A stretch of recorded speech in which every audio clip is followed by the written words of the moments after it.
We're putting all our stuff on the website of the Low Level Radiation Campaign, llrc.org.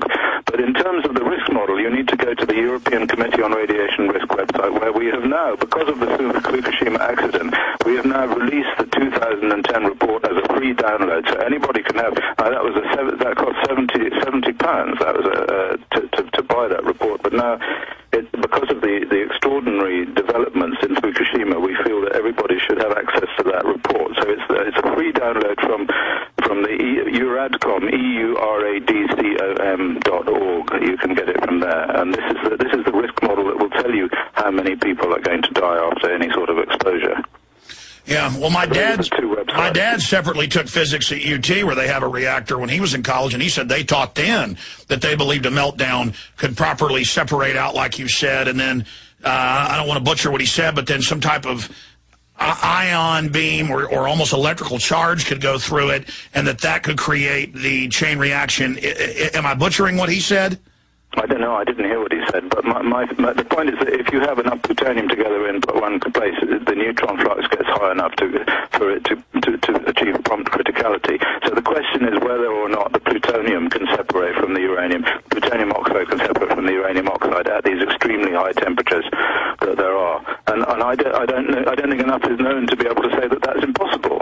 All right, amazing. We're going to put you on hold and give you that internal email. We've got make sure we've got your email, and we're waiting the next 20 minutes or so to get that key email so we can add that to an article we're going to do. Dr. Christopher Busby, thank you for joining us. Okay.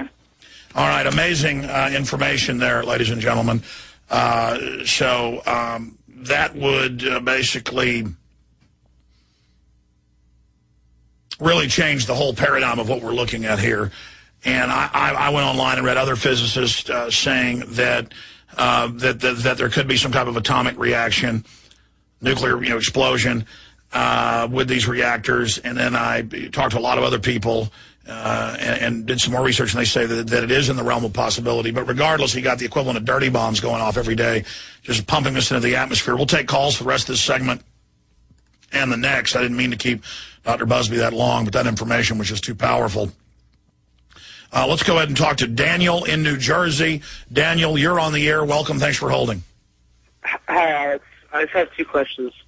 I graduated high school last year, and I came across your show while traveling in my gap year before college. And I used to live a really sheltered life full of the typical middle-class American lives. But now, after listening to your show and a lot of books and documentaries that I've read, I think I have a really good grip on the real world I live in. All I really have of value to my name is a job and time. And my question to you is, how not just me, but other young adults my age invest our time or resources with the impending troubles to come? Well, I wouldn't wait till you perfect your message or your information. I would go, it might be a town 50 miles away, it might be the town you're in, but I would go and take the little classes and pay the fee or whatever and do a live access TV show or a tape TV show. And whether you reach 100 people in a small town or 10,000 in a city like Austin on average with an access show, I would air films on access. I would start a blog. I'd start shooting your own YouTube videos. That's free, just the webcam. And I would have your voice heard and reach out to other people and start a local organization for liberty, Sons and Daughters of Liberty. And I would, get together with like-minded people and start speaking at city council against fluoridation. The journey of 1,000 miles starts with a single step. And we need more leaders and more educators to rise up in the system, because we are the majority. We have right on our side. We have history on our side. And so I would start with a blog. I'd start with a radio blog. I'd start with a YouTube channel and just get up there and turn the camera on. Or if you don't want your face on TV, on the web, just put an image up, a map of the world or whatever, and just talk.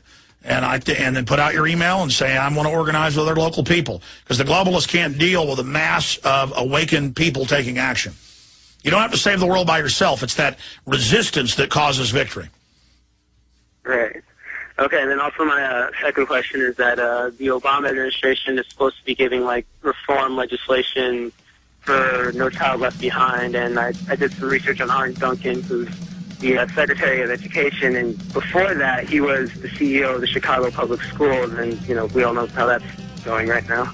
It's going well. They're really dumbing people down, and they're not allowed to have their parents make them lunch, but that's what you expect in a prison system. Was that your question or your statement?